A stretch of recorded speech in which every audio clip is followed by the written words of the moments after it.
So, Oh, Lord. okay, Facebook Live. I'll just All go right. over there and check that out while we're Yeah. It's also funny that I'm not seeing any of their chats in there. No, nobody's watching us on Twitch. All right, I can see us now, or nobody's watching us on Facebook Live right now. We got Yeah, 0 but views. I see us on Two. Twitch. We We're got good. 2. Hi. All right, now we're back on Twitch. Yay! hooray. All right, I'm going to shut some of this down so I can save on CPU usage. Maybe That that'll help. happened to a friend of mine streaming Champions the other day.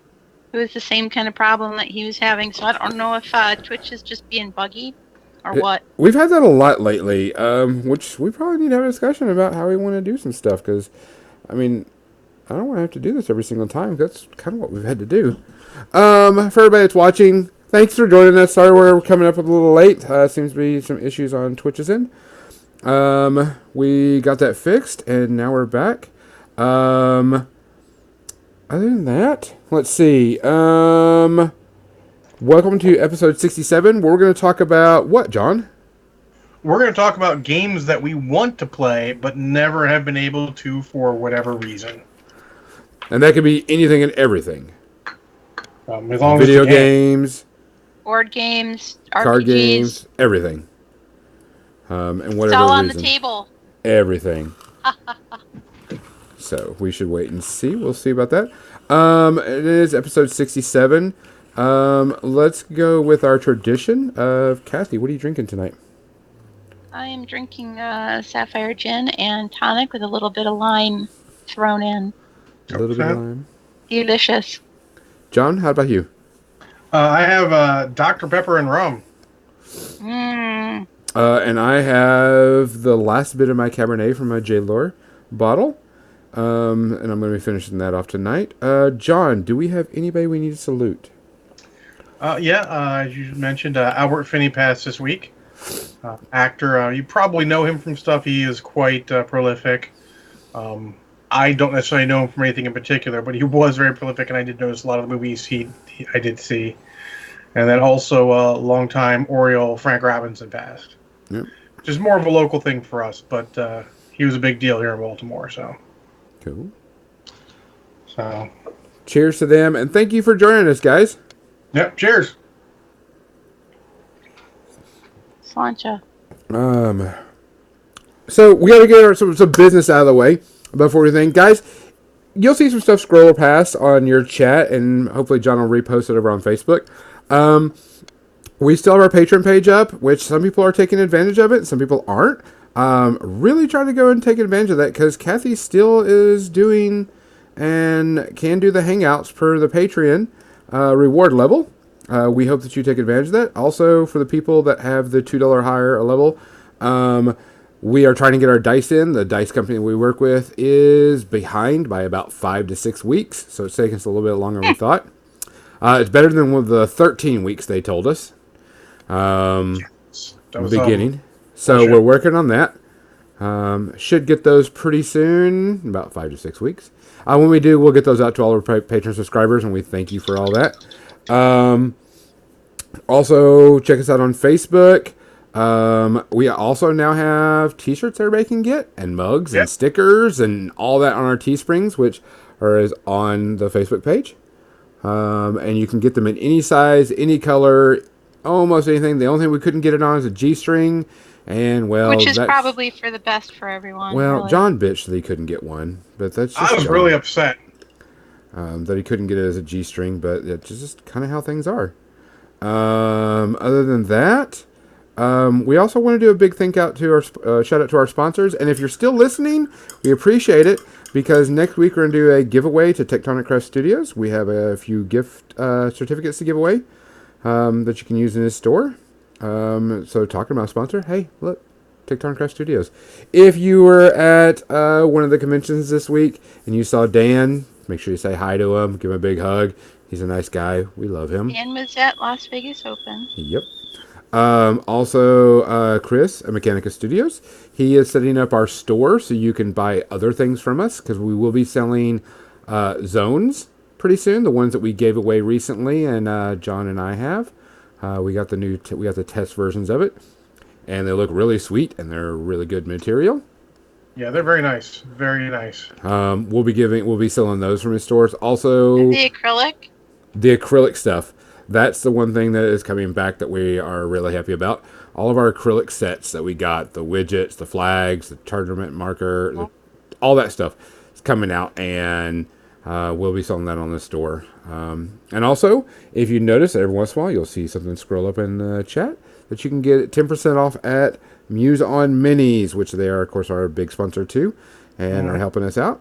And they will, if you use that code, not only do you get 10% off, but we also get a small cut from that, which helps us out a lot, especially now that we're having to look to get a new system to run our thing. Because right now, all we're doing is videoing, and I'm sitting at like 70% of my processor, which hopefully we don't crash again. Yay! Other than that, guys, thanks a lot. We really appreciate you being here, being a part of us. Like I said, you can also find us on SoundCloud, iTunes, and the Muse on Mini site. We appreciate everybody that listens. It helps us out a ton. And if you can think of topics you'd like us to talk about, feel free to chime in the chat or shoot us a DM on Facebook or Twitch. We are happy to take suggestions. We got a few this week that will provide us for some interesting future topics. Yeah. And so thank you to those who replied to that. Also, things to remember is Kathy does streaming on Mondays and Thursdays in the morning from 10 a.m. to 12. Check her out. She's doing a Rocket Girl from Crucible Guard, the con exclusive mini that we promised we would do for a giveaway. It's already been given away for something else. Excuse me. And then, excuse me again. I will be. I also do my Dawn of the Harbinger episodes on Tuesdays with Tim Banky, Ethan Friedis, Evan Friedis, and Max and Jackie, where we play a Star Wars campaign, which is coming to a conclusion soon. We're not sure how many more episodes we got left of that, but we'll be starting up another one after it, and then I'll be doing some streaming again on probably Wednesday because I need to get some painting and some hobbying done. Bad. Okay. Bad. I'll be, of course, after, like 5 o'clock or something, but I got to get some hobbying done. And John will be looking to do What's that like, having to get some hobbying done? I don't have that problem. You don't have that? No, I just got to get it done. That's my problem. No, I understand, yeah. I just need it off my butt. Get my last trolls done in time for our most recent Age of Sigmar slow grow. I only barely got that last group done in time. So tonight I'm gonna be working on painting my owl and also putting together some Harry Potter miniatures to play with tomorrow. Kathy's still working on Rocket Girl. Yeah, I'll be working on that tonight. I'm doing some the OSL on the exhaust. So I want it to be flamey coming out here and then turn into smoke further down, and then I'll have OSL reflecting off of her and the rocket up in this area. So yeah, that's what I'll be doing tonight, and then I'll be working on it again tomorrow morning, 10 a.m. to noon central. All right. Awesome. I think we got the business done this time. Business done. Business done. Thank you guys. We appreciate it. So John, our topic, because you're also watching the Facebook chat and I can't see it right now because I'm painting. What are we talking about this week again? We're talking about games we would like to play but haven't been able to for whatever reason. Any reason whatsoever? Doesn't matter what? Any reason whatsoever. Any reason whatsoever. Ooh, can I go first? Sure. Sure, Gonzo. I figured we'd round robin it. You give one, we talk about it a bit, then go around the horn, so to speak. All right. So the one game I've always wanted to play, but I never, ever, ever could, for many various reasons. One, the game takes a long time to play. Two, it's stupid expensive. 3, it has some crazy miniatures. And 4, you got to have a lot of people to do it. And that is Kingdom Death. I've always wanted to play it. Every year at the past War Machine weekends, somebody's usually running a game of it. And I'm always like, oh, I want to get in on it, and I can't because I'm doing something, and I hate it, and it irks me off so bad because it looks so fun. Everybody that's playing it at the convention looks like they're having a great time. The models are stupid, insanely cool, and it really, really irks the crap out of me that I don't get to play it. If you've played it, I'm jealous because I haven't. But that's one of the games I really like. I'd like to. Not because I've ever, I don't even know how it's played, honestly. It just looks like a lot of fun. And of course the models are, I don't know if everybody's looked or seen or whatever, but they're so cool. Some of them are just amazing. Like the big dragons and all this other stuff. You're just like, holy crap. And then there are some provocative pieces, and stuff. But it just looks like a ton of fun, but a good, challenging, hard fun, which I want to try. If you've played it, let me know what you think about it. Because if I ever find somebody that's selling it pretty cheap, yes, I agree with you. I might pick it up. But there are some provocative models. As Legionnaire stated, there is a bunch of penis type references. I know that one model has like a penis skirt made out of a bunch of penises, but that's like an optional part. You don't have to have it on there. So if you're offended by it, you don't have to. But there's lots of boob stuff going on too. There's a lot of boobage. Like the infamous boob monster. Yep, there is that. But that's what it's one of the things that people like about it. I don't care. I just want to play the game, and like I said, there's some really, really cool models. Some really stupid cool models. Yeah, some very cool models. It wasn't a game that ever really interested me from a game point. As soon as guys play, I'm like, oh yeah, it looks cool, but not really. Not your anything thing. I've been jonesing to play. It's like if I played it, I play it. If not, it's not gonna kill me. But Yeah. I can definitely see how if it's appealing to you, that's a game you'd want to play because it is tons and tons of amazing models. Yes. Cool. So that was one thing. That was one that I desperately want to try out. So, if you have it and you like it, let me know. I want to hear more about it. So Cool. There's my first one. Kathy, what's your first one? My first one is the new Monpok. Like, I played the old one, and I really enjoyed it. And I still have my Cthulhu. I forget what they're called even because it's been several years. But since the new one came out, I haven't even had a chance to demo it at a convention or anything. But I would like to return to that. I think it'd be fun.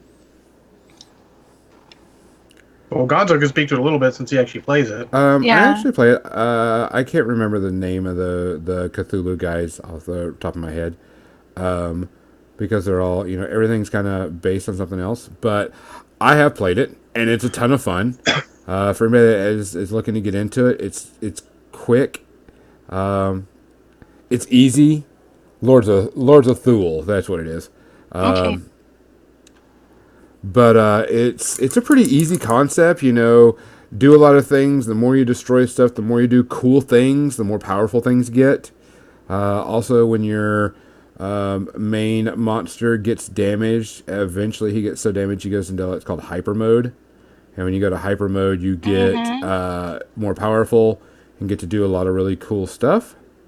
I play Terracon, which is the Godzilla of the monsters, and he's a lot of fun. His little minions are really cool.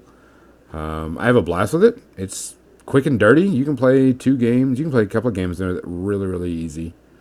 It seems like that's how I remember it being, was short, and I just I loved that you could pick up the big guys and throw them into buildings and knock Oh, them yeah. down. Can you still do that? Yeah. Oh, yeah.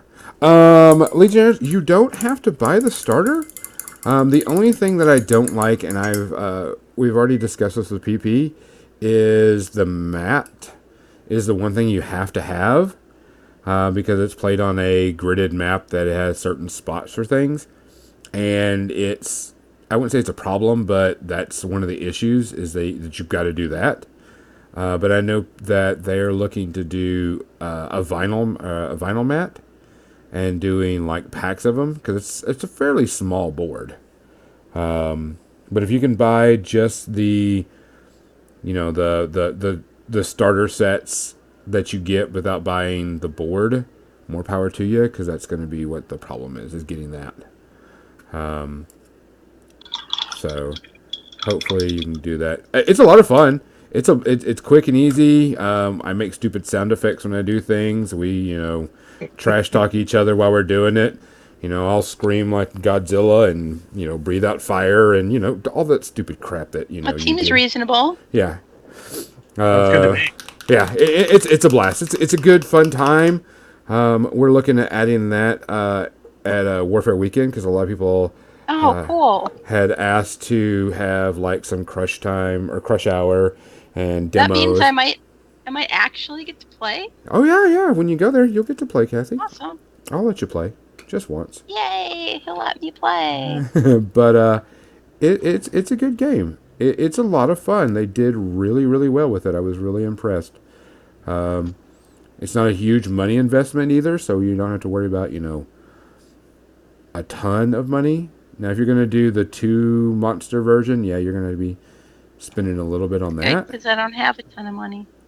But if you just want to do the one monster thing, you can do that, and you'll have fun with it. You definitely would have fun with it because it's silly. It's just, pick up things, throw things, stomp things, body slam big monsters. Oh crap, he's hurt. Now he's gonna kick the shit out of me. Type What is thing. not to love? Destroy buildings. That type of thing. So, you definitely would like it, Kathy. So, that will be there. Sorry, I didn't mean to take over your thing. I need to let this dry for a bit. Well, I don't know anything about it because I haven't played it yet. So it's one of those things that I want to learn about. I don't know anything about it, so it's helpful Yeah. to hear these things. I'll build some models. I think I'm going to build... Are we back to... Wait, John hasn't done his yet. No, that's because John's slow. Oh, I'm slow, huh? I was gonna say something on Monster Pack. That's another one that kind of interests me, but there's no one playing locally, so I not gonna buy models for it. Honestly, Yeah. I've done enough of that in the past. The litany of games I have purchased models for that I do not have anyone to play with.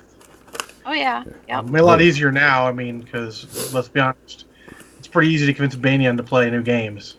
You start with, "Hey Banyan, I got this new game." And then usually he plays a new game. But I'm trying not to do that. It's not really fair to him. Big one would be like I'm gonna sort of double a twofer in here because it's they're the same sort of or a threefer. Is something sort of World War II-y, be it weird World War II like Dust or some of the other like I have Conflict game 47. Conflict 47. I have it's called AE World War II. Was done a while ago. I actually talked to the guy who made it a while ago. Just never got a chance to do it. AE World War II was more interesting because it was more squad level, which was sort of the size I'd like from a secondary game like that. Mm-hmm. But even like Bolt Action or Flames of War would be interesting. It's just by the time we get people playing it, and I'm like, oh, where's some people I can actually play it? It falls apart, and then I'm like, I'm not buying the stuff now. Yeah. Yeah. But I do like World War II, and I like the weird World War II more, but Dust never really grabbed me. It's a cool game, but it just never completely grabbed me. Mm-hmm. It's always a little off. Like it's just not quite what I'm looking for. I want the full hobby in a game like that. Well, Conflict 47 is really very similar to Bolt Action. But no one plays it. Yeah. Well, yeah. Well, that's So more if you were to get, and you had everybody there for the hobby, say you had a group of people that were going to play it, and you could choose whatever game, which one would you choose based on the way what you've got? Definitely one of the weird World War II ones. I mean, I kind of like the idea of Flames of War or Bolt Action, but I'd rather add the weird stuff. A little bit of fiction there. yeah. Yeah, because I mean, you were talking about the hobby stuff, and certain you can buy dust models that are not put together. They're just not as common. Yeah, and it's. I mean, I don't mind them. I mean, I still have that monkey Gregor sitting on my desk here. Yeah. I can paint it. But I mean, I like them. It's just they don't hit 100%. And that's sort of you'll find it's a common thing with a lot of games is they don't hit me 100%. There's again a litany of games. I'm like, I'd like to play that, but no army really speaks to me. Yeah. Mm-hmm. But World War II is when it was, and I mean honestly, it's a dead system now. But that AE World War II looked the most interesting. It had a very cool idea. It was not super duper crazy, maybe not as crazy and high scale as Dust. Like I said, squad level. That one was one I probably would like to play, but never really got a chance to. And I mean, no one was playing it. Just the guy who made it was sort of in the area, so it was a possibility. Gotcha. Mm-hmm. So that would be my first one. Gonzo, hit us with number 2. Number 2, one of the things that I always wanted to try out, and I thought would be kind of cool, and I'm actually going to get a chance to try it out, because I thought it was neat, and it is a Western, and that's Dracula's America. Oh, yeah. We've actually mentioned this before, and I've watched a couple of battle reports and everything, and it looks really neat. The story's kind of neat. The character, it's a Wild West thing, but of course with some weird things going on. Because like one of the rules is when you're playing, and if you do a certain role and it happens, like a werewolf may show up out of the blue and rampage through the battlefield and then run away. And I was like, okay, I like That's that. werewolves That's cool. for Very you. old school. Yeah. I've read the book. The book's cool. The book's fun. I can't wait to try it out. Someone's going to do like a demo day of it. I didn't know there was a book. Yeah. Well, not a reading book, but the story book. Oh, okay. Yeah, Okay. the rule book. Yeah. I read it last year, I think, at one of the conventions. Someone had a copy and said, "Hey, read this for a little bit," and I was like, "Okay." And so I figured I would do it, and it looked kind of fun. It's a living game, in the fact that your characters change and mold and stuff as you play. So you play it like a Necromunda style type game. People get hurt, die, build new gangs, that type of thing, which I really like. That was one of the things that attracted me to Necromunda was, oh, you mean I just don't pick random dude 101 and keep going with him? I'm like, no, you have more things. He can lose an eye and then become really pissed off and berserker. So I mean that was one of the things I really I'm going to get to try, which I think is awesome. And it's a small game, and you can use any type of miniatures you want, which is even better. So you're not tied down to a certain company, and on top of that, you just get them and you go. So, yay! So I'll get to play that. Cool. Kathy, what's your number 2? My number 2 is actually a game that a lot of people play. It's Age of Sigmar, and I'll just tack Nightvault right onto it because kind of the same thing, similar, No. I guess. Honestly, Nightvault and Shadespire are something that you and Jib could play at home because they're purely 2-player quick games. Oh yeah, Uh-huh. yeah. You could definitely, you two just get together with a bottle of bourbon and just go to town. Bottle of bourbon optional. No, it's not optional. No, it is optional. It is, yeah. I mean, Okay, I a would bottle like of rum it. for you, Kathy. Honestly, I would like a bottle of Jameson. Okay. All right. You right. hear that, Bania? Next time we play Nightvault, got to be a bottle of Jameson involved. Yeah. You hear that, listeners? I mean, if Kathy you're wants a bottle of playing it with Jameson. me, yeah. Yes, listeners, Kathy wants all the bottles of Jameson. I get it. Not gonna lie. I like Yeah, that's something that you and Jim could get on that, because you play the game. It's like best 2 out of 3, and it's fairly quick. Yeah, it is literally a board game with miniatures. Yeah, I mean, very much so. Well, we that sounds certainly have disparaging. miniatures. I don't mean it that way. It's just the way it is. There's a bunch of people that started playing Champions because it's a card game and they're into card games. And because we talk so much in the Discord about the miniatures games, and these people also want to know the lore behind all the stuff in the cards. Oh my god. They have That's a rabbit hole. That's the rabbit hole, and there's a lot of people that have kind of dove down that because we're talking about the lore, we're talking about the miniatures games. We've got a little channel that they let us make on that Discord where we post pictures of our models and stuff. So there's a bunch of people that have hopped in on that smaller version on the Night Vault Shadespire stuff and have really enjoyed it. And then some of them have kind of dipped their toe into the Age of Sigmar as well, and even 40K. That's good. So yeah, it's been an interesting phenomenon to watch. Phenomena. Do do do do do. High five. All right. Well, luckily that's one where if you got time or a game store open up near you, you could easily play because people crawl out of the woodwork for those games, especially Age of Sigmar. Maybe not quite as much as something like 40K, but Yeah. still a ton of people. And now that I've heard that they're coming out with the new Ogre Battle Tome, and people who know me know that I have a crap ton of ogres. I had an entire army. I had when the Mornfang Cavalry, when they released those new ones, and the Those are so good. Stone something hunter guy. It's been years since I've even looked at them though. If only And they took Eddie models that weren't terrible. yeah, one of them's even just still in the box. So I had so much fun painting them, all the ones that did get painted, and so I would love to play them again in some way.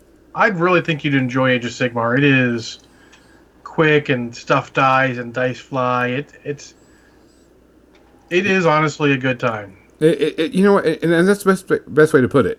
It's not hardcore,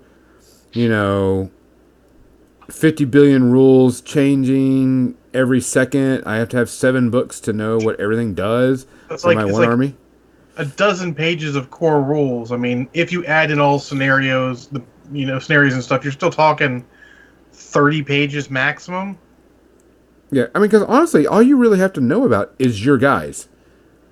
I mean, you do kind of want to know what the enemy does, but that's not that important. I mean, No. all you know is they have bullshit. Tell me the basic idea of their bullshit so I don't blunder into it, and there you go. Yeah. So I mean, it's I figured you probably like it because it's good and fun. Yeah. Cool. Now I gotta think about number 2. I mean, there's a ton of games in the past that I owned game books for that I wanted to play and never got to. I'll actually bring one up since I can't think of a more modern one right now. There was a game called Mecha. It was a miniature game about yeah. it was just Japanese animation sort of mecha. Not like, Battletech. I had Battletech. I played the crap out of Battletech. I played more Battletech than most people played other games. But Mecha was like Japanese anime, Robotech, Gundam style fights. And I was like, I wish to play this. And I never got to play this. I had the book. We tried. It's not even made for, it's whatever models you can find. Model kits, whatever.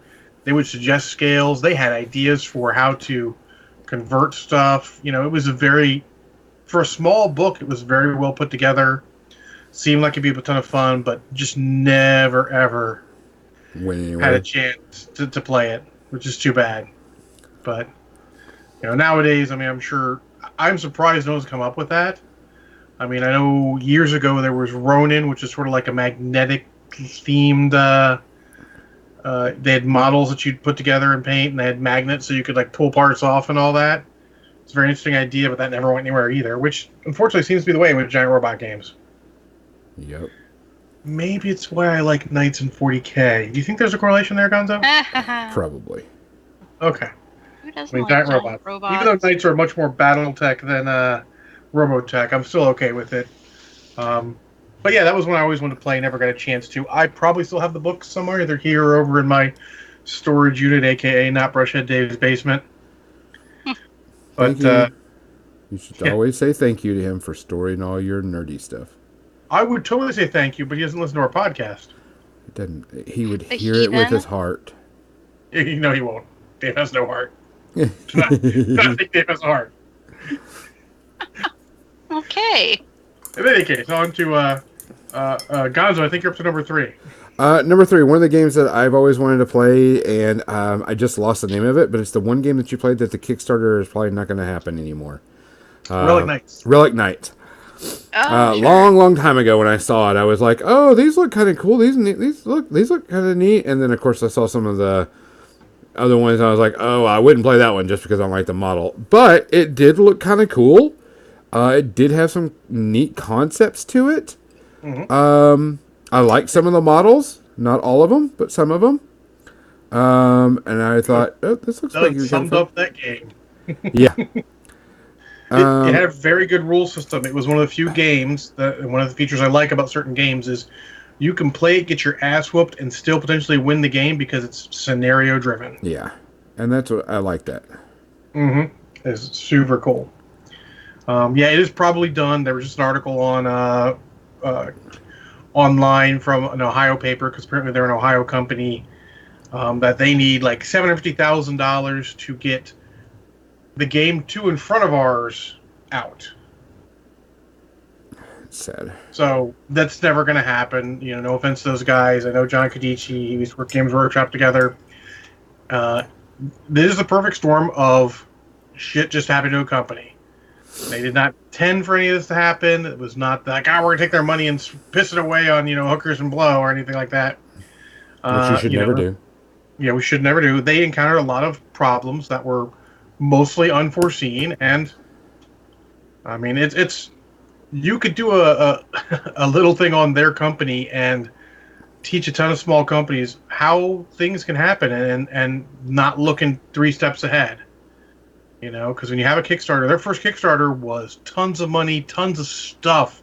Problem, didn't have to buy anything even for my factions. There was like 2 models I could buy for my faction that came out. 3 if you count the 2 factions together, and that's not a lot. Have your whole, first waves come out, and I only have to buy 2 models completely, and I still have everything I need. That's a mistake from a marketing standpoint. So, but yeah, it's probably not going to happen, unfortunately. Maybe if we get lucky, they'll release the rules so we can play the new edition with our old models. But I'm not going to hold my breath for that. But yeah, it was a cool game. It was too bad you did not get to play it more. I didn't play it at all. Oh, you can play it all. It's a cool game. Like I said, I played a couple games locally, and then it all dried up because without new players, a lot of people were just. It came out at a weird time too. Yeah. So. Oh, it's too bad. What could have been, but that is always the way. Kathy, numero tres. I felt like we haven't been around the block yet, but so Gloomhaven, I can add that one. gigantic board game. Did you say you have that one? No, I can add that one. I was going to add that one to one of mine too. Yeah, I think it would be so much fun. It's basically, it seems like it's a role-playing game only without a DM, where there's scenarios that you unlock throughout the course of your playing the game. It's almost like like one of those legendary or like legacy games. Yeah. Is what I'm thinking of. Mhm. I like the idea of legacy games anyways. We played that Legacy Charterstone one, and that was cool. And I've seen but haven't had a chance to play that Risk Legacy, and now there's a Pandemic Legacy. But Gloomhaven, I've just been sort of dying to play that, but I don't know anybody who plays. There was a group of people at Grognard Games, which is about 45 minutes away, and like Tuesday nights they get together and play. And the one time they invited me to, I had already committed to doing something else. Like they had somebody who didn't show up, and they're like, "Hey, if you want to play," but I was committed to the other thing that I was doing, so didn't get to. Yeah, Gloomhaven looks cool. I've done a lot of research on it because honestly, that's the size of game that we never get to play. Yeah. I mean, I could literally just put legacy board games on my list and call it a day. But that's a battle I lost a long time ago.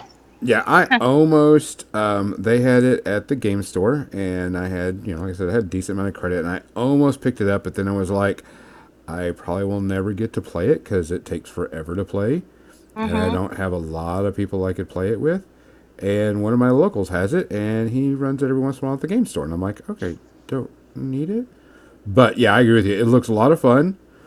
Looks like it'd be, pretty cool and, etc. to do. So yeah, that was going to be one of mine on my list, but Kathy took it. Dang it. Haha, haha. My number 3 is going to be, I'm not going to say legacy games since we just covered that sort of. This is going to sound really harsh, and I don't mean it to sound harsh to anyone local or otherwise, but I'd really like to fucking just play a role-playing game. to play and not run it. Play and not run. I would love to. I was just about, that was my next one, because I constantly run. I can tell by the way you kept trying to get me to jump on the stream and run some Genesis or something, but I would love to play. I mean, I would love to play in, a particular genre. I'd love to play a superhero role-playing game in particular, but beggars cannot be choosers. Correct. And at this point, it's another one where I sort of, accepted my fate. It's sort of my lot in life to be GM for games. We don't have. I mean, I'm sure I could probably find some random group, but that doesn't mean I want to play with my friends. Yeah. Play with random people is cool, but I wish to play with my friends. But just don't get to. I mean, I think myself and my buddy Marshall, it would be fun for us to roleplay again. It hasn't happened in 20 years. But just about any role-playing game, be happy to play. I'm just stuck running games because there's only a handful of people who are game master in the area. I'm happy to see some of the other guys who never did before step up and start running their own games, but it's not quite enough of them for me to be able to get to play either. Yeah. So so the last couple times I got to play there was a short-lived Star Wars campaign, Age of Rebellion, that Marshall ran. It was fun. It was Friday night. It's got a little tough for us to play. Marshall also ran a Through the Breach, Malifaux role-playing game. Oh, cool. Had a shit ton of people, so it wasn't quite the full experience. Because a lot of times that many people, you change your character to fit in. So I made mine quiet, more in the background. Sort of like when I got the roleplay on the stream with Mouth John and all for charity. Sort of faded into the background because there's so many people, people who hadn't gotten to play before.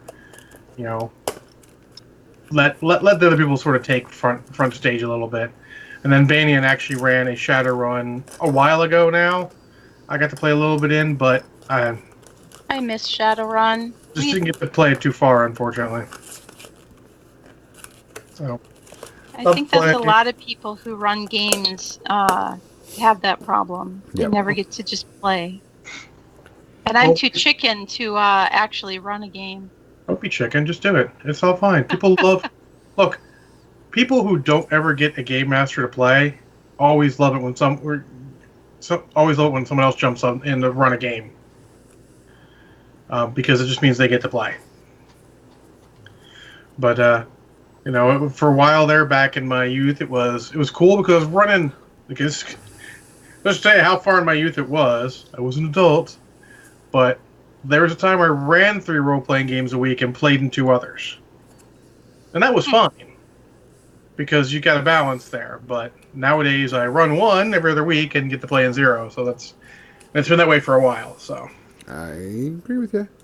yeah, something Cosmic I Buddy was- Buddy played a little bit of Cyberpunk 2020. Mostly it was one of their supplements, the one where you get sort of nano powers when you were kids. That was kind of cool. But and I got to play some stuff in the past, but man, just miss it a little bit. Don't really get to do too much of it, but that's definitely high on my list of what I would love to play. Gonzo, you got a number 4? I do, and I'm going to switch over to computer games. Oh shit! I love games all the time. I play every type of platform I can. And there was one game that I always wanted to play because I see all those stories, and I'm going to kind of caveat this that I did get to play it, but I wanted to play it the way that everybody says it's supposed to be played. And I read stories about it, like it's really cool. It's space combat. It's all this space stuff and everything, and corporations and building things and taking things from people and giant space combats. And I read a story where people were talking about it, and I needed to grab something. Where people were doing a bunch of different things in space, and they would practically blockade spaceports. You guys talk about EVE Online. There we go. Yeah. It's pretty much what I wanted. I thought this would be a really cool game. And so I downloaded the demo. It gave me a week free or something like that. Mm-hmm. And I tried playing it, and it's fairly complicated, which everybody said it would be. But everybody is so paranoid in the game that unless you know somebody playing it, it's really hard to get to play with other people. That's terrible. And it kind of stunk because I was like, oh, this would be really fun because you do stuff while you're offline because you're leveling skills up offline because they take so long. And I like, the building of your ship, everything. But it's a lot of people very worried about everything. So it was like, all right, I want to join this corporation. Okay, well, you got to go through this vetting process because we're not sure if you're a spy. Yeah, that's the thing in that Yeah. There are stories about that stuff, and while it sounds cool to play the game, I don't want to get into that kind of thing. I don't want all of that. Well, what I finally figured out, that it was more fun reading about EVE Online than playing EVE Online. Yeah, there are games like that. It's more fun to watch or read about than actually play yourself, which is weird for people like us who love to play games. That's But so weird. I would much rather watch an MMO or something like that than I would play it because, I know how I am. Yeah, after a while I figured out that it was better to hear the stories about two guys that created an entire corporation and took the entire server's worth of money and disappeared with it. I thought that was, and the entire story behind it and how they did it, because they were calling people in real life. All right, if I'm going to give you this much money, I want to have a conversation with you over the phone before I give it to you. And they would do that. And these guys set up fake phone numbers. The guy it was a phone in his public library he lived really close by. And he would go So there. be oh yeah, give me a couple minutes to get done what I'm doing. I'll give you, Yeah, then you can give me a call.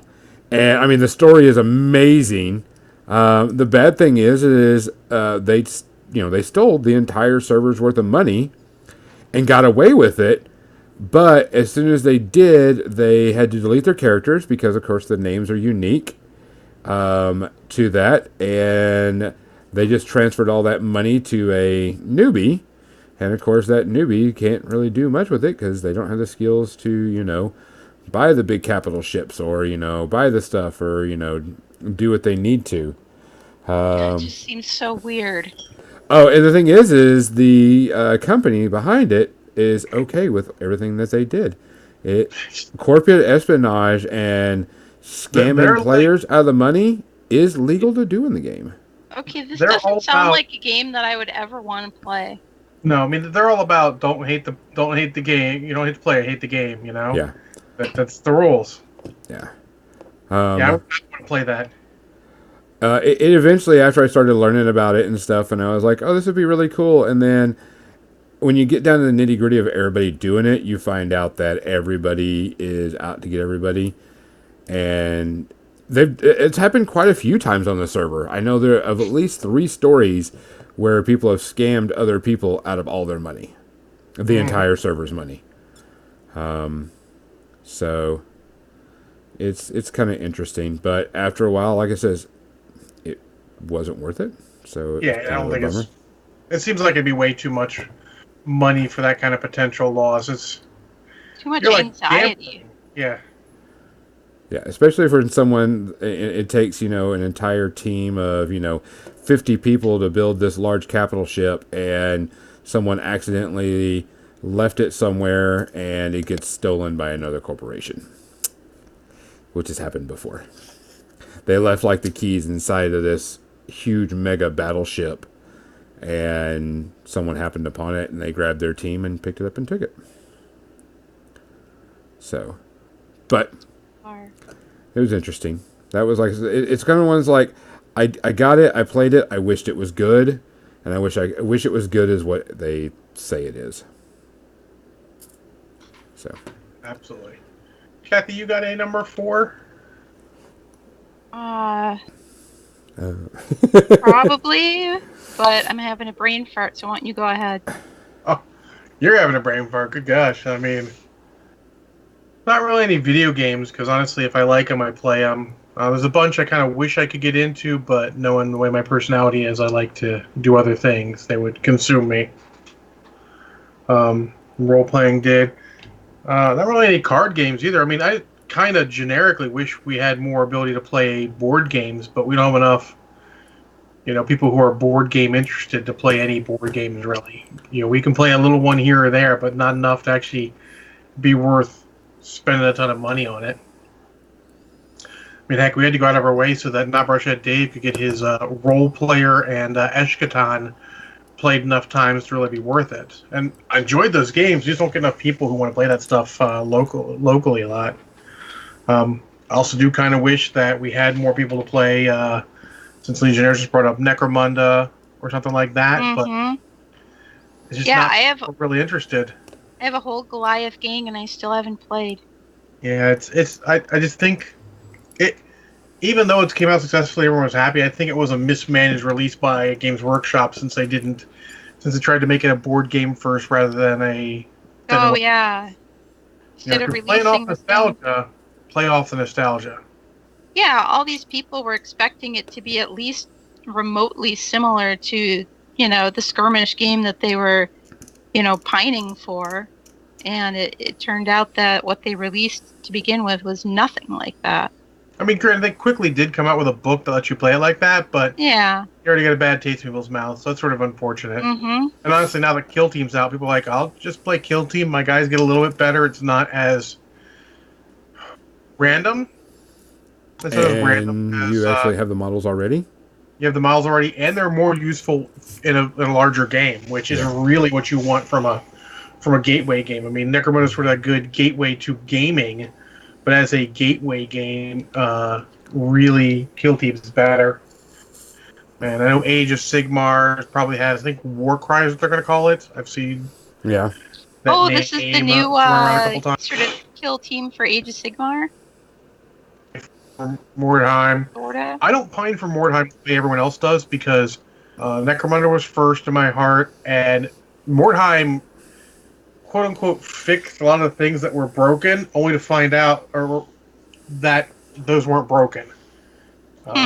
Your skills when you get better is fucking broken because everyone just builds the monster, whatever character. Rolling them randomly and then having to fit your character to it was much more interesting and fun. I could see that, sure. And also in today's miniature game society, no bits from GW or any of that, it's a lot harder to play those games than it used to be. Used to be, you go like, I can find a model that has the parts I need and I can put together, even though it's made of metal. Oh, geez, you used to be able to order the parts. Oh yeah. Yeah. I I remember mean, that. come on, I ran Necromunda for a long, long time for people at the Glen Burnie Battle Bunker on Fridays, newsletter and everything, custom scenarios for people if they asked for it. Nice. I would do once a month. I would do like a big scenario where everyone's playing together in a mega battle sort of situation. Cool, unique prizes. One guy, I'm like, all right, the train we only have right now because we're doing 40K is this crashed whatever thing, so you can scavenge the parts of it and get cool stuff for your gang. So we played, and Jason had his Escher's scavenge part, and he rolled like the highest you could roll and came out with an assault cannon. Sweet. Gave that to his heavy, so he had Daisy and her cutter. Mm-hmm. Play on words. Comic Exciting Buddies. Randomizing skills in Mordheim makes it better. Makes it better. But yeah, I would kind of wish that they would have done a little better job with those. I do kind of want to play Frostgrave, but there's no one playing it. So. Oh, Frostgrave would have been one on my list. Yeah, I bought all the books to Frostgrave at Adepticon last year because I also use them for RPG stuff. They're good RPG source material. But I want to play Frostgraves because it is a very good fantasy Necromunda style type game. Yep. And it's not only you against the opponent, but it's also you against NPCs. Because there's, monsters come out and do stuff. And that game right there, and you can make some really cool terrain for it. Some really neat stuff. And I really, really wish that would have. I wish I could find people to play with that because that's a really good game. Yeah. And I'm kind of see, like, some Warcry's coming out. And then I have Mantic's small scale game. What is it called? 1 second. It's called Vanguard, Kings of War Vanguard. I have the book. It was half price. I want to read that and see what it's like.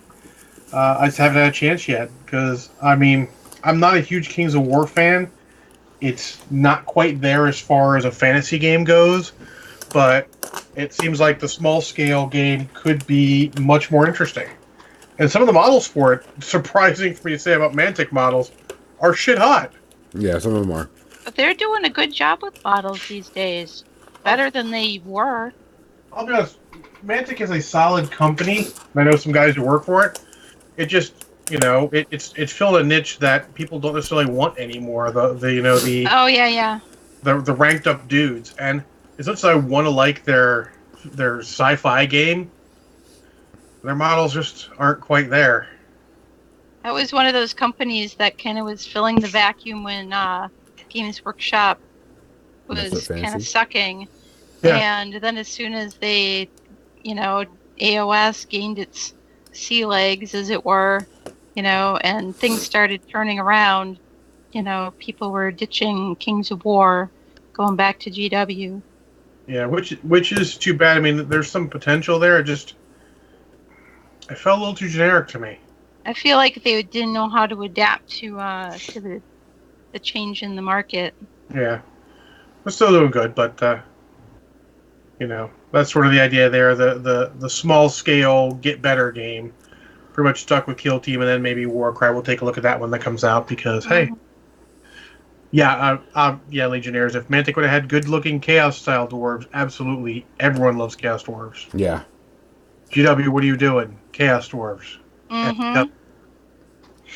You can do it. I have faith in you guys. You guys know what you're doing nowadays. You can do it. Yes. All right, Gonzo. You wanna? We're about movie time. If you got one, you want a couple Randall up? Blah. I've been drinking apparently. Do you want to rattle off a couple rapid fire? Cool. There are quite a few RPGs that I would love to play. It goes back to your, I'm always running, never playing. Yeah. That I would just love to play because there's so many cool RPGs out there about everything. I mean, there's just a ton of them, and that's kind of the reason why I did the Star Wars, because I wanted to run, and that was the only way I'm going to get to play it, is by running it, and there's just so many good RPGs out there, and I mean, a ton of good RPGs. And in fact, the one that you just got is one that I was hoping to play at some point. Yeah. Yeah, it's an interesting system. When we're talking about the potential for a game where we're going to jokingly title The Adventures of Special Forces Bear, I was thinking of making it with that system because it seems like it'd be fast, play pretty quickly, and work pretty well. Oh yeah, it would. That system is very good. For those that don't know, we're talking about the Genesis system. Yeah, Genesis from Fantasy Flight Games. It uses funky dice like Fantasy Flight is wont to do, but it's very, very cool system where you can fail in a positive way or succeed in a negative way, which does not really exist in other games too well. Correct. It's a little clunky in those games. It's a little more. It's a lot of story driven. Yeah. Like you can like for example, you can successfully do something, but it does it the wrong way, and it's what makes it work in Star Wars. Is all right. I'm gonna shoot this stormtrooper. Well, you miss, but you have a very positive result from it. Well, instead of missing, you miss the stormtrooper, but it blows up something behind them, and then does the same exact thing that you want. But it's all story based. Mm-hmm. So you get to choose how it happens, or the GM. Or the GM can choose if something negative happens to you. It's great for a role playing system. When I first saw it in the Star Wars system, I'm like, we need to get that out. I'm hoping FFG makes a superhero version. It may finally replace Champions for me, which would be difficult, to be honest, because I'm a Champions guy for a long, long time. But yeah. But it's a really solid system for anybody that likes thing. It's the RPG of it is really good. But I mean, like I said, there's just so many RPGs I would love to just play in because there's just so many things I want to do. But like I said, it's the life of a GM. Always running, never playing. Always the bridesmaid, never the bride. Mm-hmm.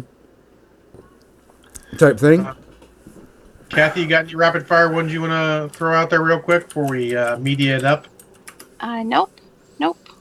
I think I mentioned all my randoms since I hit role-playing games and I hit board games. Not too many miniature games that I'd like to play that I don't play because that is my life. So, and definitely not card games. I mean, I just started playing a card game. Don't want to play too many.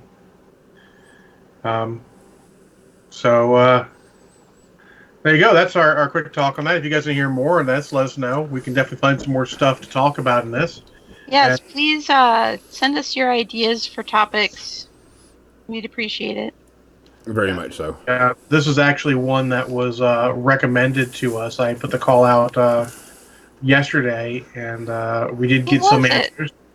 And we are going to hit all the ones that were sent to us except Congos because Gonzo returning to fight for the motherland, to fight for Empress, and restore Kadoran land is not a topic. That's a concept. But thanks who was Joe the Fletch. person Who gave us this topic? Joe Fletch. Thank you, Thanks, Joe. So there you go. But thanks also to Reese Wade and Cosmic Scotty Potty and Jason Kennedy for your ideas. We'll talk more on it. We did get a little bit of Jason's in there since he wants to hear about Monster Apocalypse, and we did a little bit of talk of that. Oh, perfect. Awesome sauce. So on to the media section, sponsored specifically by Tectonic Craft Studios. Hooray. Yay. Gonzo, you've like 40, I assume? I have 4. Like 40 minus And they're 15. all TV series, by the way. Oh, shit. I have a movie, and I was lucky to get that watched this week. This might be very short. Have you heard us talk? We can make any topic long. Yeah, yeah. Oh, that's true. I have one TV series that I was binging today, and it's a series from the 80s. Uh-oh. From the 80s, oh my. We could all probably It's such a girl thing, too. So, Oh, gosh. yeah. So, I guess I'll start off then. Yeah, sounds like a good idea. All right. There was something I just got done watching a series, and I wanted to talk about this. And I'm a big sucker for wildlife documentaries, like Planet Earth, Blue Planet, all that type of stuff. We know with David Attenborough and all that. I'm a huge sucker for that stuff. I bought the Blu-rays of it. I take them to school, let the kids watch them. I eat that shit up. If I could have that on 24/7 on my TV, I would, because it is. That's just it. Gonzo's a big sucker. Yeah. Huge sucker. And so I saw something, and I was like, Will Smith? Hey, Will Smith is doing something on here? And I was like, what the heck? And it's called One Strange Rock. But it's Will Smith doing hosting, I guess you could say, and narrating, but it's talking about planet Earth from astronauts' points of view. So they take all the astronauts that have been up in space for a certain amount of time and ask them and talk to them about certain things on Earth. Like they've talked about the rainforest and the river of water, or the river of clouds, and all this other stuff. And it was really good. I haven't finished the series yet, but I really, really like it. It reminds me of Blue Planet and, Planet Earth 1 and 2. Will Smith does add his little flavor and flair to it, in Will Smith style, of course. But it's good. It's good to see, all these astronauts talk about their time in space and show like videos and pictures of planet Earth from, the International Space Station and, all these other things, which is really cool. I like it a lot. So I'm going to continue to watch it. I don't know how much Will Smith may cause a problem with it, or, it might just be like, all right, shut up, Will. I want to hear what the astronauts have to say. Whoever said the word "shut up, Will Smith"? I mean, come on. Yeah. Will Smith talking is what endears us to him. Yeah, That's but true. I mean, I've enjoyed it. If you like good documentaries and you like, stuff like Planet Earth, go for it. It is there. Shouldn't be a big issue. Go for it. It's there. Go enjoy some good stuff. But I mean, I find that I'm kind of a rare person on some of the documentary things because I live for that stuff. I mean, Planet Earth is on, I'll watch it. I don't care. Funny Oh, you guys. should say, because we were just watching a Nova episode about Pluto and the Kuiper Belt yesterday, which was cool. I love Nova. So that was it.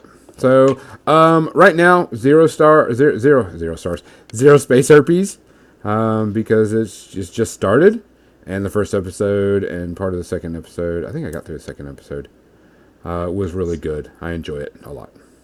Plus, I hear the astronauts screen for space herpes pretty well. Yeah. That's true. Yeah. So there's my first one. Da-da-da-da. Kathy, go ahead. Ha ha ha ha. So today, so I don't have cable. I have broadcast TV, and they have a channel called Decades. And Saturdays and Sundays they do a decade binge, and the one today was The Facts of Life. Oh my gosh. My. So, I know you said it was a girly thing. I'm not gonna lie. Don't know if Gonzo agrees, but I watched the hell out of The Facts of Life when I was a kid. Yeah, we all did. You? Okay. Oh yeah. I wasn't sure though, because I didn't have friends when I was a It kid. was We a didn't good talk about story. it. Yes. It never felt just for girls. It always felt like they hit more topics than just that. Okay. Yeah. Yeah. What I was watching today, and I don't know if they started it at midnight or what, because it didn't start.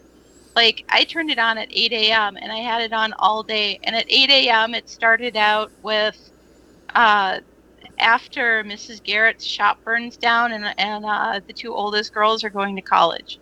So Oh, wow. it's none of the early stuff when they're all kids still at the boarding school. Well, then they definitely, even if they started at midnight, they still probably. So- Yeah, I was amazed because I was looking Sure. forward to seeing, all the girls in boarding school, because the interactions between them were always interesting. Yeah. And there was always the moral at the end of each episode. Always. That was they, the they 80s always for you. had to learn a life lesson. Well, I mean, the show is called The Facts of Life, and that's what these kids were learning Mhm. throughout the entire series. And but watching it like 25, 30 years later, I haven't seen these episodes since I was a teenager. Yep. So it was weird, but it was cool. I really enjoyed it, and there's things that were just as topical today. I wish I'd written things down though, while I was watching it. Well, I mean, to be honest, history is cyclical, and issues, a lot of issues they would cover on a show like that repeat within 30 years or so. Because it's been 30 years or so. Sorry. Yeah. So. So it's no good, space man. herpes? I mean, the facts of life. Come on, man. Yeah, 0 space herpes. So Gonzo, hit us with number 2. Number 2, I watched another Netflix, and I binge watched the entire season, and that was Russian Doll. Okay, I've heard good Yeah. things about this. Yeah. Yeah. Russian Doll is kind of like a Groundhog Day type thing. This lady on her birthday continuously starts her day over, but every day she dies. So it's not like she goes to sleep like in Groundhog and then she wakes up and the day starts over. This one, she dies in every episode. And so the first time she dies, she gets hit by a car, and of course it kind of freaks her out, and then things start happening, and then she starts getting paranoid about going everywhere and anywhere. So she starts freaking out and I'm gonna take the stairs instead of the elevator, or I'm gonna go down the back things, because she's afraid of everything. And it is a story about you start learning about the characters and who they are and different things, and she tries to rewrite everything as she's doing it. Changing where she goes, who she talks to, tries to maybe manipulate some lives in the process to make them better. Because there's like this homeless man, and she thought, okay, maybe that's what I need to do because I'm being punished. And then she finds out that there's someone exactly like her doing the same thing. And that's where it really starts kicking off the series even better. Because they both find out that they're both dying every time. Every time that they die, they get reincarnated and sent back in time. To the beginning of that day or whatever the time frame is, and so it's really good. There's some science to it because they talk about different dimensions and timelines and all that other stuff, which is cool. And so there's a lot of cool things about it. Acting's great. Comedy's good. It does kind of throw some stuff directly in your face, and you're like, well, shit. Damn. Okay. But I like it. I really liked it a lot. It was a lot of fun. Hopefully it gets to season 2 because it kind of leaves on, of course, a cliffhanger. Of course. Because there's also some weird things that happen that you're like, okay, why did that happen? Because that shouldn't happen. And why is this person seeing this when that's not really there? And not to spoil a lot of it, but it was really good. I highly recommend it for anybody that likes a good, Groundhog Day type thing. Jump on it. It's on Netflix, so you can binge the whole season.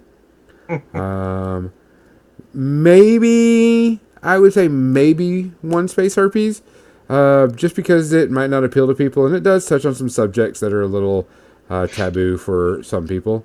But overall, give it a shot. Go watch it. Tell me what you think. There's my number 2. Oh, I watched an old movie at the request of my boss at work. Uh-oh. So everyone be nice. He's going to be listening to this part. So no cursing or anything. No, I don't care. We can't cuss? Oh, you can cuss. It's What fine. the hell? He's already listened to the podcast. So, okay. He knows But what it's that one of is. his favorite movies. He wanted me to watch. And so I came in one day and watched it. And Baney watched it with me. And that is Logan's Run. Oh my Oh, gosh. yeah. I had not seen all of it. Obviously, most people know the basic story because it's a classic sci-fi movie. Oh, yeah. But I hadn't actually seen the whole thing, so I figured, what the hell? Watch the whole thing. Let's get a good opinion of it. All right.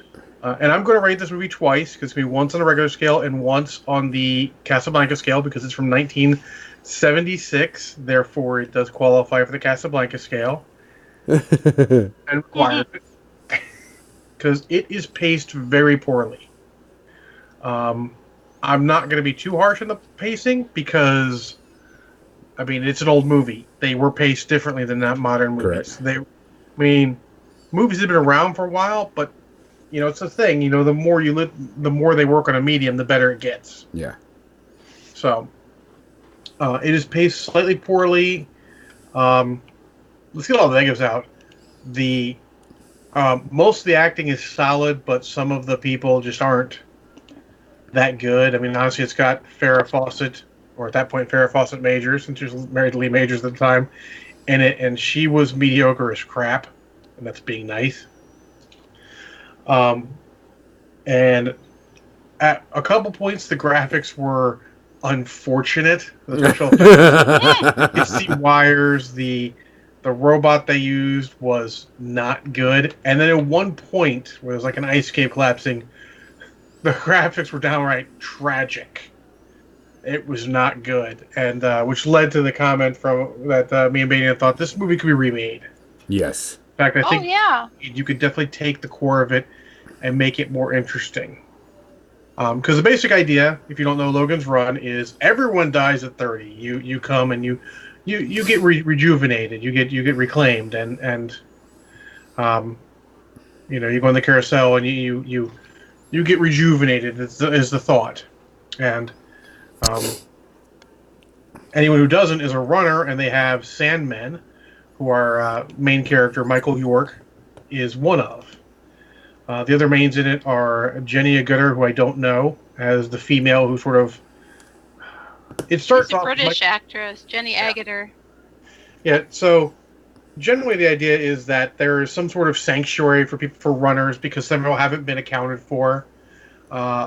Michael York early on deals with a runner, has an Ankh symbol which they use as sanctuary, and the computer who runs the city tasks him with finding sanctuary so they can shut it down, basically. But he's already questioning the whole idea of rejuvenation and the whole idea of their world. And so it sends him there, and has him pose as a runner because you have the life clock in your hand, which is a little gem that changes color as you get older. And he learns that the computer can change what it shows. The problem is they don't really focus on some of the questions that are in his mind. They're using subtext rather than text. You can get you can draw a lot from this movie, but you have to go looking for stuff to draw from it. If you're not willing to draw conclusions from the movie, it's not going to give you many. And that's very common for an old movie. But there's not a ton of action in it. It's more a chase when it's his action. He has to go and the computer can't. He doesn't tell anyone that what he's doing for the computer because he's not allowed to. So even Richard Jordan, who you'll recognize, he's a character actor. He's been in a ton of movies. This is probably one of his highest profile roles. He's been in stuff like The Hunt for Red October and stuff like that. He's his partner, and he goes chasing him and outside of the city. And basically, Captain Ceremony. I said that to Bania that I think it's very much like Equilibrium. It's a similar sci-fi idea, and evokes some of the same stuff. Where what I drew from it, because it is a good sci-fi concept, is that having blind faith in any system, whatever system you want to talk about, it is not good. It turns out that they're all being reclaimed, which means they're just being killed at 30. None of them are actually getting reclaimed. They're just dead, dying at 30 because that's what the system says. But Michael York and the woman get out of the city. They're, into the landscape. They meet an old man who is the shining moment of this movie. He is the most amusing character, probably the most interesting character, the way it's written. And they decide to bring him back to the city because they realize there's no sanctuary and people don't really escape. They get frozen by the robot in the ice cave with the unfortunate effects.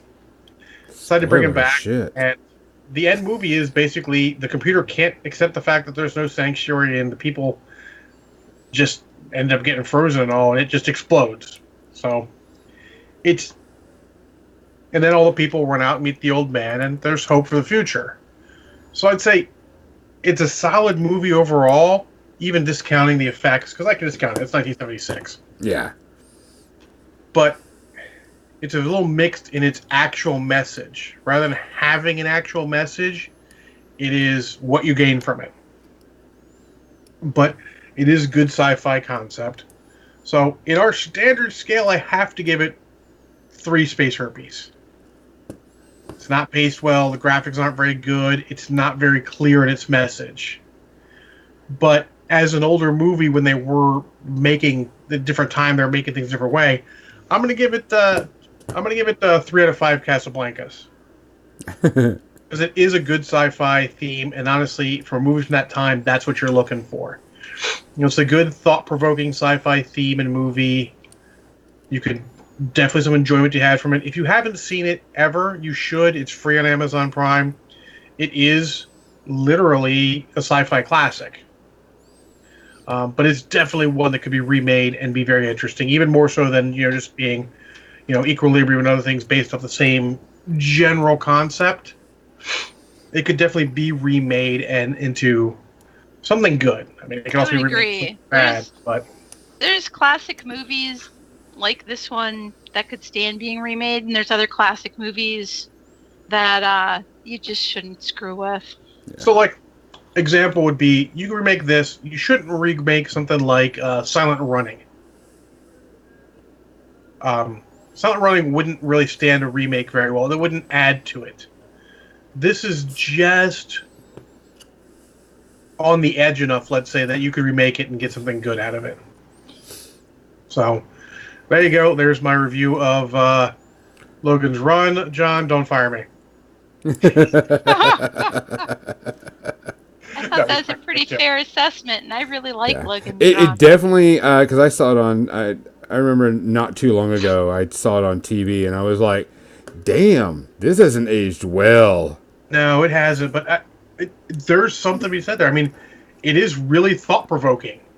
Yeah. If you're willing to take that from it. Yeah. It is not a movie you sit down and just watch with some popcorn and be like, yeah, I'm enjoying the crap out of this. You're like, there's some parts that are really thought-provoking. Yeah. Also, don't recreate Cool Runnings either. Correct. Cool Runnings is No. It's okay.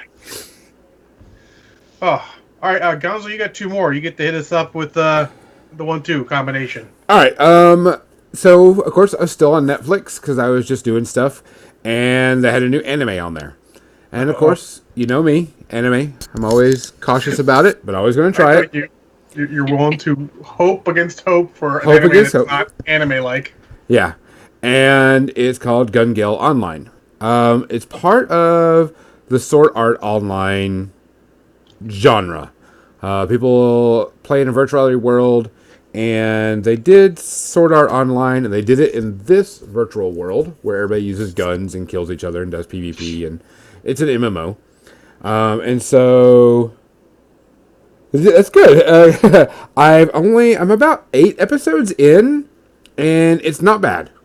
It does have some of the cutesy stuff, and they do kind of hit some of the, and I want to call it the easiest way, pervy stuff, but it's brought up in the story, like, I'm gonna go get creeped on by some guys, so they'll give me some money because I know that they think I'm a girl in this MMO, which is what people do.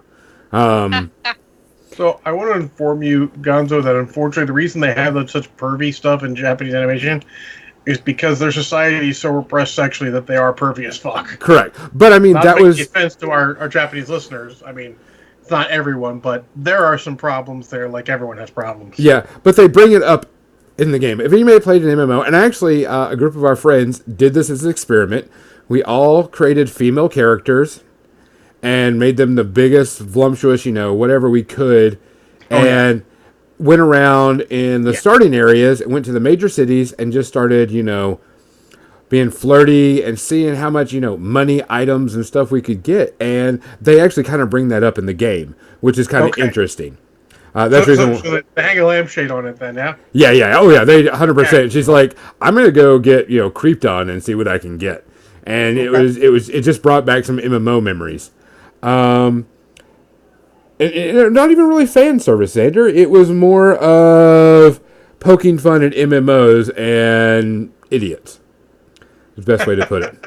MMO and idiots. Yeah. So far, I like it. It's your standard, typical Sword Art Online. There's a backstory to everything, which is okay. It's not a big issue.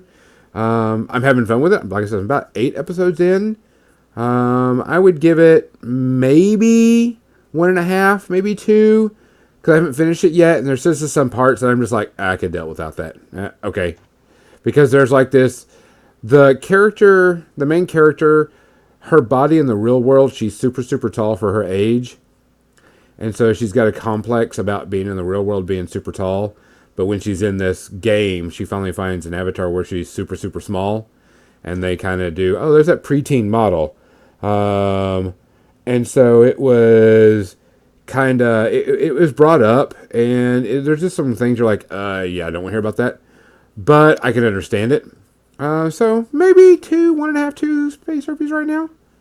I'm glad you're finding anime that it fits your exacting needs of anime. Yeah. Like I said, there's some cutesy stuff.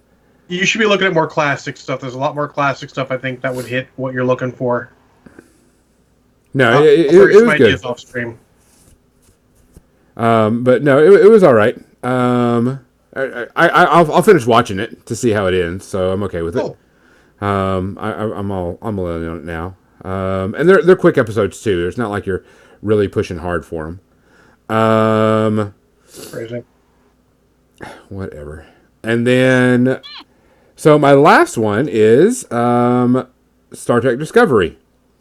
Season 1 is on YouTube for free, and I'm going to, episode 1 of season 2 is on YouTube for free, and I will watch it. Have you seen? I didn't know. Have you seen season Cool. 1? No.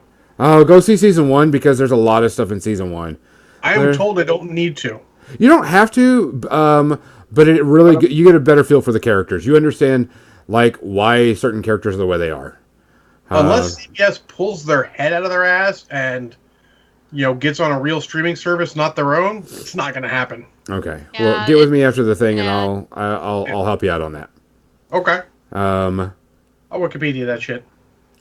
it, Well, sorry. I'll memory alpha that shit. It's Memory alpha. Star Trek. um, I'm a nerd. I know where to go for Star Trek shit.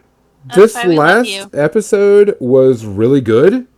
And it kind of, I'm watching it, and this show is actually doing things that I'm not used to. Their big science officer lady, and I can't remember her name. She's got really, really curly hair, really cool character, she's kind of bubbly in a way, personality, and she's not that, they don't sexualize her, and it's really good, if you get what I'm saying. Because usually when you have somebody in the TV series, they either sexualize the character or make her appear and make sure she's super thin or super pretty. And So you're talking about 7 of 9 into Paul.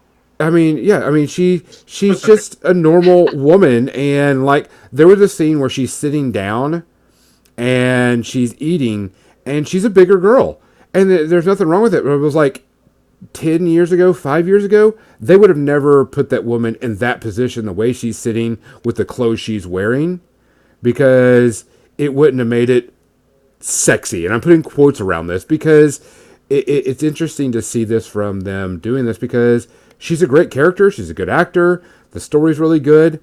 But when shows are just doing things to make that character look attractive and sexy and stuff. And there was a couple other scenes where they were just like, we're concentrating on the story and the character. We don't give two shits about dressing these characters in skimpy outfits or, sexualize them in any way. And I was really happy about it. I was like, I like this. And I love the character. The character is really, really cool. If you're not watching Star Trek and you're a big Star Trek fan, you're missing out. If you're a big sci-fi fan, you're missing out.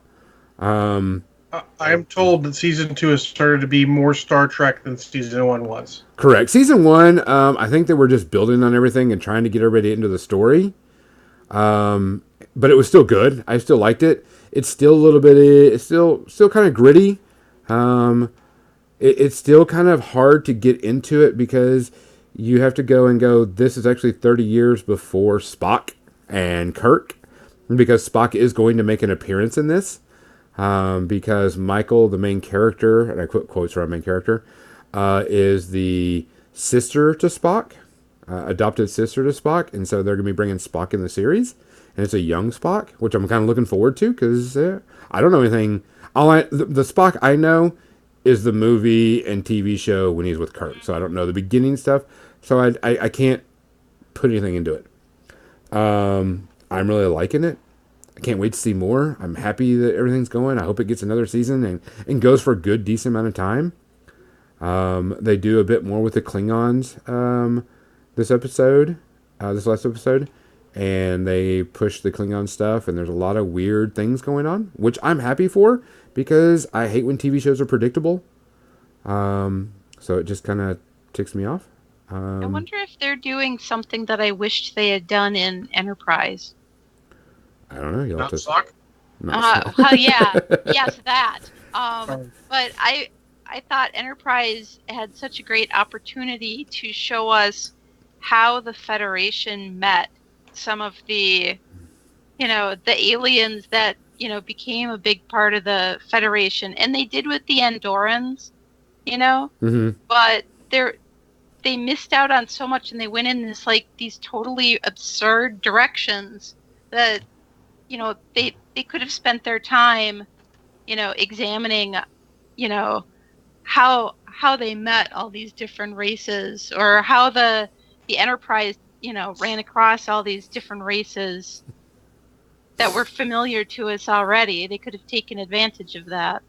Well, it was funny you say that, and Seth MacFarlane's show, they did do an episode on it. Yeah. And it was interesting, but that's a different story. So, not to go on a mini rant, but I am done with prequel shit. Yeah. Because, like Kathy said, it didn't live up because it didn't do what she wanted. The best idea is to go forward, not back, because you're never going to get what everyone wants. Yeah. Yeah. Oh, I agree. Name a prequel that has hit all the spots everyone wanted. It's hard. It is the exception, not the rule. Just go forward. Let us.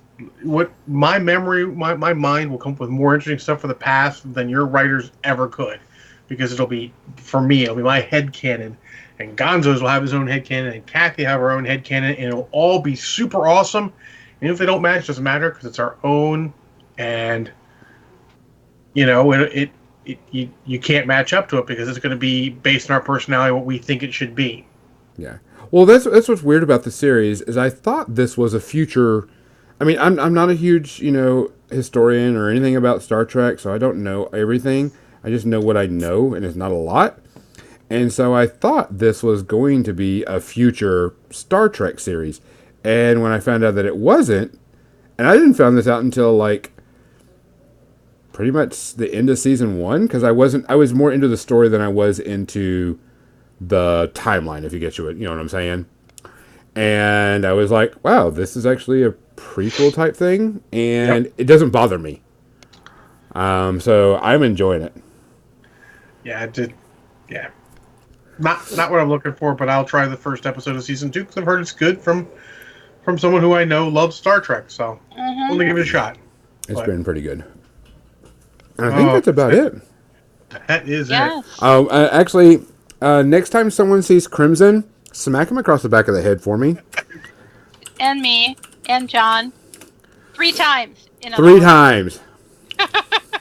And the number of the smacking shall be 3. To be fair, I'm probably going to watch those soon. I haven't seen them in a while, and I want to try and judge them from a different light. For the people that know, we were talking about prequels, and of course, Crimson has goes, some prequels are good, though, like The Phantom Menace. Yeah. You are So disowned. we had to. Yeah, he has to be represented. There is a good part to the Phantom Menace. There's 2 good parts of Phantom Menace. The ending and... The lightsaber fight between the Jedi and the fact that it fucking ends. I liked the pod race. Look, I'll be honest. It had nothing to do with the kid.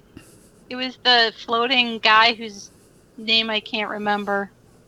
The weird little floating bug guy who organized the whole thing. No clue.